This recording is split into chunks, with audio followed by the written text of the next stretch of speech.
वैसे तो बुद्धिमान हाँ आप हो ही, क्योंकि भगवान ने मनुष्य जीवन दिया है, मनुष्य वाली बुद्धि तो आप में है। लेकिन अब आपको मनुष्य से देव बनाना है, उच्च आत्मा बनाना है। वो कैसे बनोगे? आप बुराइयों से डरोगे, परमात्मा याद आवेगा। आप किसी का धन नहीं हट सकते, क्योंकि उसका प्रतिफल आपको भोगना पड़ेगा 100%। आपके दिल में जब आप देव बन जाओगे, न्यू क्या करनी तो वे देवता के साथ में है ना, किसी ने गलत बोला है ना, कोई चोरी ना ठगी, अपना सीधा आवे सीधा जावे और अपनी नेक नीति से काम करता है। तो मनुष्य से देवता सतगुरु बना सकता है। मानुष से देवता किया करत न लाई वार। तो पुण्यात्माओं, आपको ये सतर का ज्ञान दे करके आपका हृदय उन बुराइयों से हटाना है जो आपके लिए भविष्य में बहुत खतरनाक सिद्ध होंगी, भयंकर सिद्ध होंगी। आप बालक हो, देखम देखा गलती कर रहे हो, एक रिश्वत लेता है दूसरा भी शुरू हो जाता है, तीसरा भी शुरू हो जाता है। एक मिलावट करता है दूसरा भी कर देता है, तीसरा भी शुरू कर देता है। और एक अपना फंडामेंटल राइट बना लेते हैं और इतना सतर गिर जाता, शर्म भी नहीं आती, फिर लोग इतने गिर जाते ये उल्टे काम करनी है। एक चुटकुला बताओ था, एक भगत कहने लगा कि दूधिया दूध बेचता है, उसने एक माई के यहाँ दूध डाला, 1 लीटर दूध लिया उस बेचारी ने, और उसमें एक मेंढकी आ गई छोटी सी, वो छोटी नवजात सी हुआ कर, बिल्कुल माखी तो थोड़ी सी बड़ी, वो डालकर चला गया। अगले दिन उसने उसको उलाना दिया, भाई या मेंढकी आ गई मेरे दूध में, क्योंकि उसने दूध में पानी मिला हुआ कि नहर का पानी ठाकर डाल दिया, वह मेंढकी भी गेल आएगी छोटी सी। और ये इतने बेशरम हो जाते हैं, शर्माता नहीं, आगे नो भी निकाली मानी, दुखाया भी मैंने गलती बन गई। न्यो बोला बेबे 1 किलो में टेरडू कितना आवे, मेंढकी आवेगी, मतलब बकवाद और करी। अब बड़ा मेंढक क्यों करावे, 2-4 किलो ले तो बड़ा मेंढक भी आ जाओ तेरे दूध में।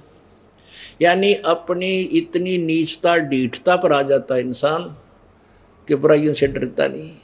फिर वो क्या बताता है, 6 महीने के बाद उसका एक्सीडेंट हो गया, टांग गई एक है। अब कहाँ गया वो, कितना पैसा लग गया, उठ के बैठा जाता नहीं, आ गया वहीं पर लाखों रुपये लग गए। पुण्यात्मा, परमात्मा का जो बैलेंस है, तराजू है, एररलेस है, उसमें उसके पास एक जरा सा भी आगे नहीं बढ़ सकते, वहीं से काट देगा और वहीं रखेगा जितना तेरा 70 पूर्व जन्म का है। तो हमने फिर ये डर लगने लगेगा कि ये जुल्म जो हम कर रहे हैं इसका भोग भोगना होगा। अब यहां आते हैं, एक परिवार के 3-3 सदस्य है, होए किसी का तो कैंसर हो रही है, कोई बंगा मुंह हो रहा है, किसी चलना नहीं जानता, नहीं कि इसको पीलिया हो गया, डबल पीलिया हो गया, काला पीलिया हो गया। ये क्यों हो गए? ये खोटे कर्म कर रखे युगों युगों के। और फिर जहां हम भक्ति करने के लिए गए उन संतों के पास, वो नाम नहीं जिससे पाप कटे, दूने पापी बना दिए उन्होंने। तो इस प्रकार अब वो ठीक होंगे यहां पर आकर के, अब ठीक होंगे तो उनको बताया जाएगा कि ये पाप तूने किसी जन्म में किया था जो तुझे आज भोगना पड़ रहा है, कितना भयंकर है उसके लिए। आंसू नहीं सूख रहे पूरे परिवार के। तो फिर वो जिंदगी में किसी का पाप नहीं कर सकता, बुराई नहीं कर सकता, उसको तुरंत याद है कि वो फिर कैर टूट जाएगा, इतना डर के चलेगा। इससे फिर वो मनुष्य से देवता बन जाएगा। तो ये जो ज्ञान आपको दिया जा रहा है ये 100% सत्य है। लेकिन आप बालक हो, अबोध थे, ज्ञान ये मिला नहीं। हमारे समाज में बस माया जोड़न की ही एक पट्टी पढ़ाई जाती है, ये इंजेक्शन लाए जाते हैं, चाहे रिश्तेदारी में जाले, चाहे घर वाले या कोई मित्र प्यारे। नो कहेंगे छोरा के काम करे, वो नो कहेगा नौकरी लगा हुआ है, अच्छा ऊपरली कमाई कितनी करता है पता, ऊपरली पहले वो जतन खा पाचे। तो हमने सिर्फ इतनी रट ला रखी है। फिर नो कहे उसके लड़के ने ना 2 कोठी बना दी, ईब नौकरी लग गया था, भाई कसूती कमाई कर रहा हो। तो हम जो सुनेगा बच्चा घर का सदस्य उसका भी इंजेक्शन लग गया, वो भी नहीं सोचा बस कमाई करूंगा और 2 कोठी बनाऊंगा, भाई हुकंड करूंगा, फिर चाहे कितने पाप करे। तो इस तरह ही समाज बिगड़ गया अपना। इस समाज को भी सेट करना, हमने रीसेट करना।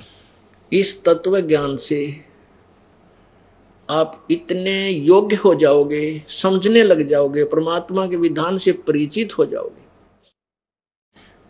आप गलती नहीं कर सकते।